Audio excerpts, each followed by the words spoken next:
Abgar V the Black, or Abgarus V of Edessa, was a historical Armenian ruler of the kingdom of Osroene, holding his capital at Edessa. He was converted to Christianity by Thaddeus, one of the 72 disciples. Life. Abgar V was one of the first Christian kings in history, having been converted to the faith by the apostle Thaddeus of Edessa. Moses of Osroene, while nationalizing the Abgar legend, says that the chief wife of King Abgar V was Queen Helena of Adiabene, the wife of King Monobazes I of Adiabene, and thus the kingdoms of Edessa and Adiabene were linked in some manner. Professor Robert Eisenman suggests that Queen Helena was the sister wife of King Abgar V, who was given the lands of Adiabene by her brother husband, the king. Professor Eisenman derived this association from Moses of Osroene mentioning the same famine relief to Judea as does Flavius Josephus,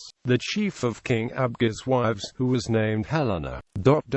Helena went away to Jerusalem in the time of Claudius during the famine which Agabus had predicted. Spending all her treasures, she bought an immense amount of grain in Egypt, which she distributed to the poor, to which Josephus bears witness. Her famous mausoleum stands before the gate at Jerusalem to this very day. Professor Eisenman goes on to equate King Abgarus with the Agabus in Acts of the Apostles, because Agabus was identified with the same famine relief as Queen Helena. By necessity, Eisenman then equates the biblical Antioch Corinth with Antioch Edessa, indicating that Saul, Paul and Barnabas went to Edessa. The letter of King Abgar to Christ. The church historian Eusebius, bishop of Caesarea, records that the Edessan archives contained a copy of a correspondence exchanged between Abgar of Edessa and Jesus. The correspondence consisted of Abgar's letter and the answer dictated by Jesus.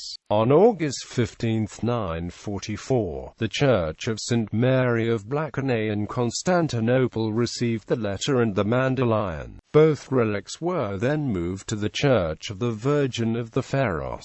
The account of this enjoyed great popularity in the East and also in the West during the Middle Ages. Jesus' letter was copied on parchment, inscribed in marble and metal, and used as a talisman or an amulet. Of this correspondence, there survived not only a Syriac text, but an Armenian translation as well, 2 independent Greek versions, shorter than the Syriac, and several inscriptions on stone. A curious growth has arisen from this event, with scholars disputing whether Abgar suffered from gout or from leprosy, whether the correspondence was on parchment or papyrus, and so forth.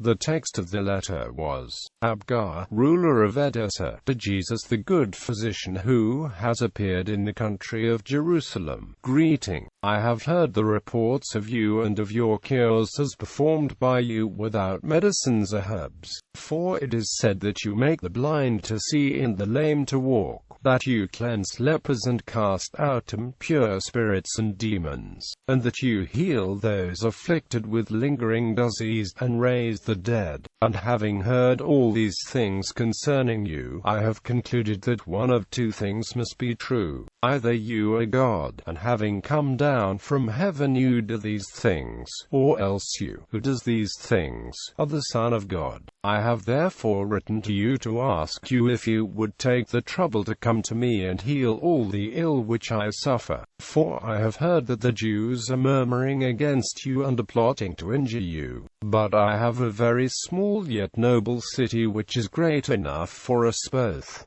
Jesus gave the messenger the reply to return to Abgar. Blessed are you who hast believed in me without having seen me. For it is written concerning me, that they who have seen me will not believe in me, and that they who have not seen me will believe and be saved. But in regard to what you have written me, that I should come to you, it is necessary for me to fulfill all things here for which I have been sent, and after I have fulfilled them thus to be taken up again to him that sent me. But after I have been taken up, I will send to you one of my disciples, that he may heal your disease and give life to you in yours." Egeria wrote of the letter in her account of her pilgrimage in Edessa. She read the letter during her stay and remarked that the copy in Edessa was fuller than the copies in her home. Liturgical use of the letter of Abgar. In addition to the importance it attained in the apocryphal cycle, the correspondence of King Abgar also gained a place in liturgy for some time. The Syriac liturgies commemorate the correspondence of Abgar during Lent. The Celtic liturgy appears to have attached importance to it. The Liber Hymnorum, a manuscript preserved at Trinity College, Dublin, gives two collects on the lines of the letter to Abgar. It is even possible that this letter, followed by various prayers, may have formed a minor liturgical office in some Catholic churches. Christian legacy. This event has played an important part in the self-definition of several Eastern churches. Abgar is counted as saint, with feasts on May 11th and October 28th in the Eastern Orthodox Church, August 1st in the Syrian Church, and daily in the Mass of the Armenian Apostolic Church.